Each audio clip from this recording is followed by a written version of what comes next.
আহিছোঁ আজি।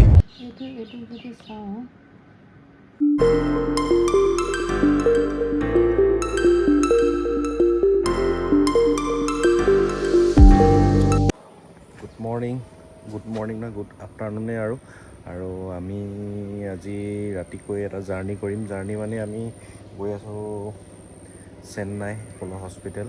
অকণমান ট্ৰিটমেণ্টৰ কাৰণে কামত গৈ আছোঁ। কি কৰি আছোঁ কি নাই আপোনালোকক দেখাম বাৰু। আৰু আজি মানে কি হ'ল, প্ৰথমতে আমি ট্ৰেইনত 21 তাৰিখে যাবলগীয়া আছিল, কিন্তু ট্ৰেইনত দেখিছে চবফালৰ পৰা বানপানী হৈ গ'ল।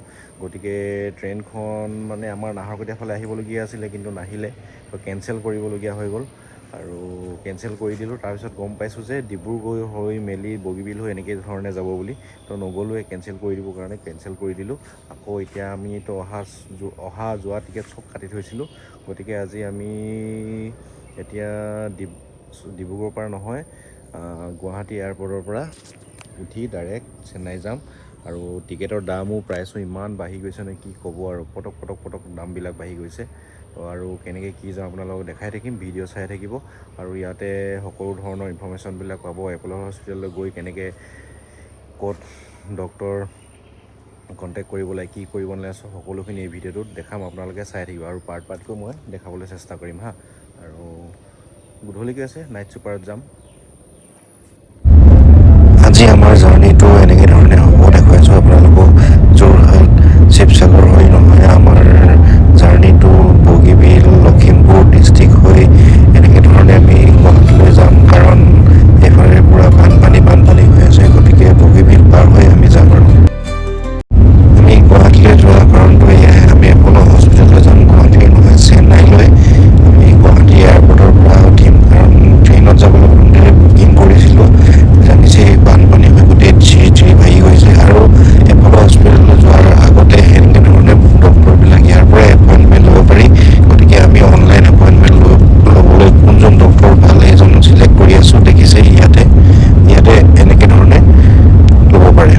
আৰু এইফালে আমাৰ বস্তু পেকিং হৈ গ'ল আৰু ওলাই যাম আৰু বেছি দেৰি নাই। মই ভৰাই লৈছোঁ, ইয়াত খোৱা বস্তুখিনিয়ে ভৰাই লৈছোঁ। আৰু ট্ৰেইনত যাম বুলি ভাবি আছিলোঁ, কিন্তু এতিয়া বাছতে জাৰ্ণি কৰিব লাগিব। ইয়াৰ বাছ পালেহি আমাৰ বস্তুবিলাক ভৰাই লৈছোঁ বাছত।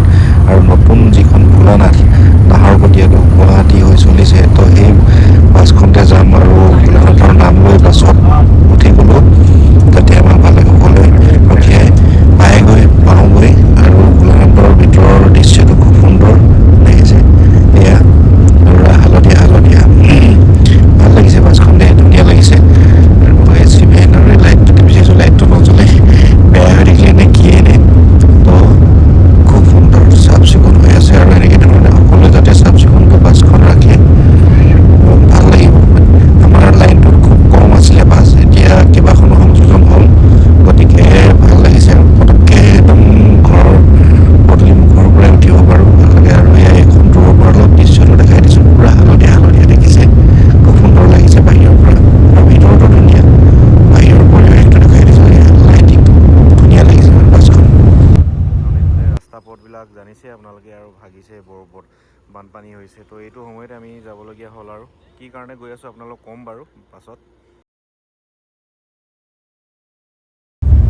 বাছত উঠাৰ লগে লগে ভোকে লাগিলে, গতিকে ৰুটি আনিছিলোঁ, ৰুটিকেইখন খাই লওঁ বুলি এয়া দেখিছে উলিয়াই ল'লোৱেই। আৰু ৰুটিকেইখন খাই লওঁ।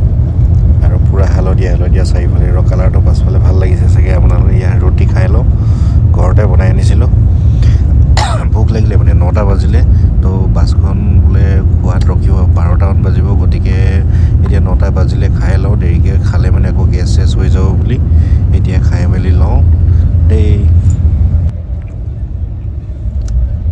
আৰু খাবলৈ সোমাইছোঁ আমি। এতিয়া পালোঁহি লখিমপুৰ ডিষ্ট্ৰিক্টত পালোঁগৈ, মানে আমি বগীবিল হৈ পাৰ হৈ আহিছোঁ। আৰু দেখিছে লখিমপুৰ ডিষ্ট্ৰিক্টত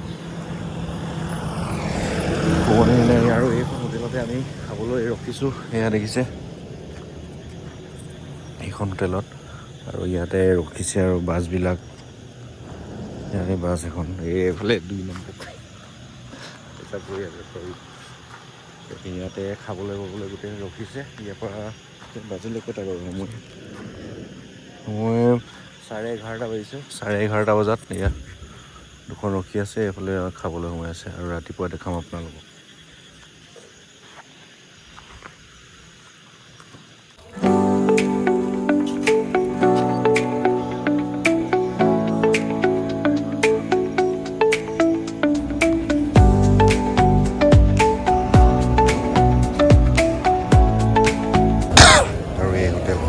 বহুত ভিৰ লাগিছে দেই 5খন 6খন বাছ ৰখি দিছে নাইট ছুপাৰ আৰু আমি এতিয়া আছোঁ লখিমপুৰৰ ডিষ্ট্ৰিক্টত আৰু বৰ্তমান আমি আছোঁ এতিয়া নগাঁও ডিষ্ট্ৰিক্টত এতিয়া ৰৈ দিছে অলপ কৰিবৰ কাৰণে বাহিৰে যাবৰ কাৰণে এইখন হৈছে আমাৰ বাছ আৰু এইখনেই হৈছে গুৱাহাটীৰ নতুন এয়াৰপৰ্ট টাৰ্মিনেল 2 আৰু গৈ আছোঁ আমি হোটেল বিচাৰি ওচৰতে এখন